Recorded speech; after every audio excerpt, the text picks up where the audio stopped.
Meu nome é Gilmar Gonçalves da Silva, nasci em Cuiabá, meu pai é oriundo de Livramento, minha mãe de Mimoso.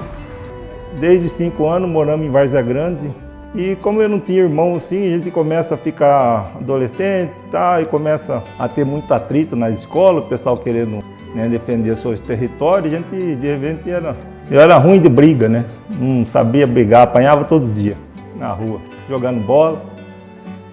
E aí um colega meu na escola me chamou para fazer aula de capoeira. Comecei a praticar e o meu mestre de capoeira, chamava Lídio. Aí um belo dia eu fui na casa dele, conversar com ele sobre capoeira e aí ele não estava na casa dele, a segunda mãe dele estava no vizinho. E aí eu fui lá na casa do vizinho, e aí esse vizinho, ele fazia entalhe em madeira. Ele estava fazendo uma porta entalhada lá, um pavão, cama entalhada, que ele fazia para marcenaria. Naquela época usava muito móveis entalhados. E aí eu apaixonei, porque eu já gostava de ver essas artes nas exposições. Aí eu falei, Orlando, você me ensina, cara? Não, eu não ensino não, isso aqui não tem como ensinar, mas eu vou ficar aqui olhando, né? Aí eu fui e comprei o esformão, né? Então a gente tem um esformão reto e formão goivo. E tem alguns formão que a gente que tem que fazer, pegar o reto e fazer ele meio com a curvatura para poder fazer arredondar a madeira. Aí eu fui, comprei todos os formão e levei para ele. Falei, Orlando, você ajuda eu a fazer esse formão? Ah, não tem tempo para fazer isso não. Aí eu falei, mas como que faz? Aí eu fui numa mecânica que tinha esmeril, né? Ajeitei os formão. Aí eu continuei indo na casa dele, levei os meus formão, porque ele não deixava mexer no formão dele, porque o formão é tudo melindroso, assim, se você deixar cair e perder o corte, né? E aí eu fiz. Aí lá em casa, minha mãe montou um bolicho lá e ela fez uma prateleira e nisso, para arrumar outra prateleira, cortou umas tábuas. Ficou maior para caber no espaço lá, eu peguei um pedaço daquela tábua e levei lá para Orlando. E desenhei, eu gostava até de desenhar também, eu desenhei uma cara de Cristo, né, um rosto de Cristo, em perfil e levei para ele. Falei, Orlando, deixa eu fazer, ajuda eu a fazer isso aqui. Não tem como ajudar, se vira aí. Aí eu comecei, eu olhava para a cara dele e ia fazendo a elevação do nariz, a boca e fui indo, foi tirando, até que ele falou assim, pô, Pezão, você tem jeito. E aí ele começou a me deixar fazer as coisas dele, porque tem alguns tipos de trabalho que você tem que tirar o fundo para poder começar a fazer, né? Então o fundo ele começava, eu deixava tirar. E aí então esse menino, esse Orlando, foi o que me apresentou a arte do entalhe, eu com 15 anos. E lá nessa região de Pazzi, morava um outro artista, um outro escultor chamado Aristão de Souza, ele é bem conhecido, né? Esse Aristão de Souza foi que me apresentou as esculturas. O Orlando não fazia escultura, ele fazia só entalhe e madeira. E o Aristão, ele já fazia escultura também, ele fazia entalhe e escultura. Fazia cavalinho, fazia obras abstratas. Também fiz amizade com o Aristão para poder pegar algumas técnicas.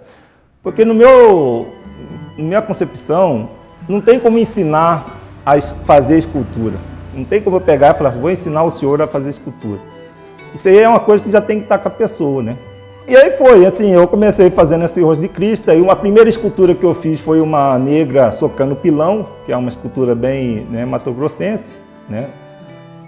Mas estava assim, né? Era nas horas vagas, porque a gente tinha um restaurante, eu trabalhava no restaurante de garçom, meu pai era o cozinheiro, o restaurante foi desenvolvendo e na medida do possível eu ia fazendo.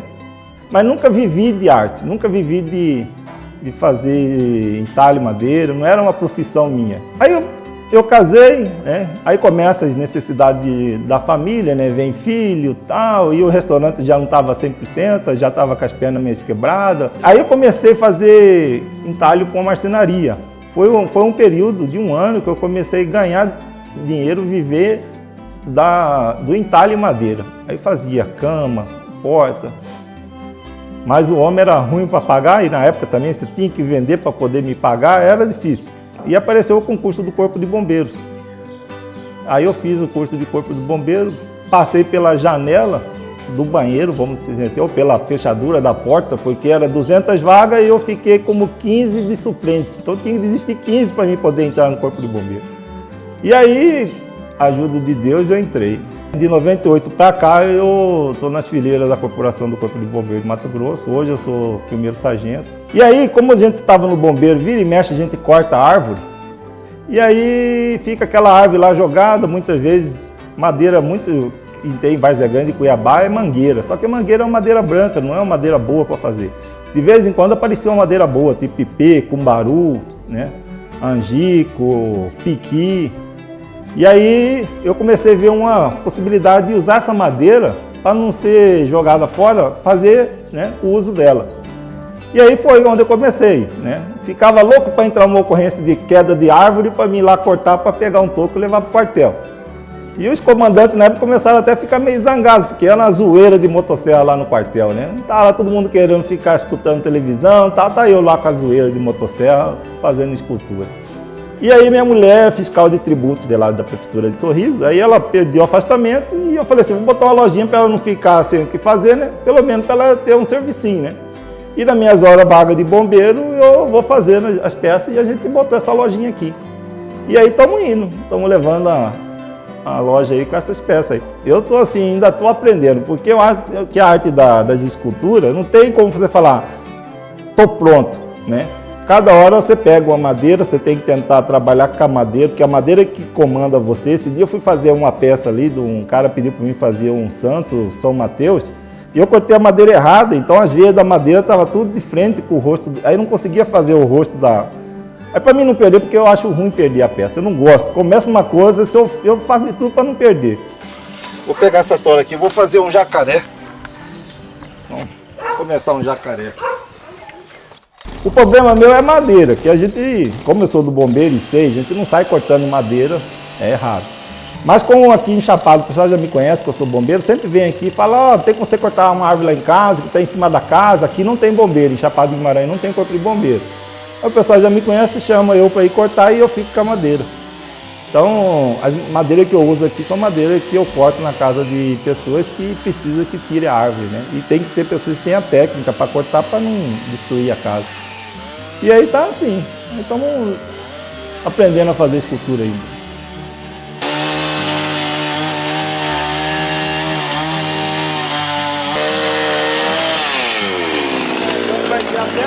Agora no processo, cortei as pernas aqui, arrancar esses toquinhos da perna aqui, formão, ali você faz o arredondamento da perna.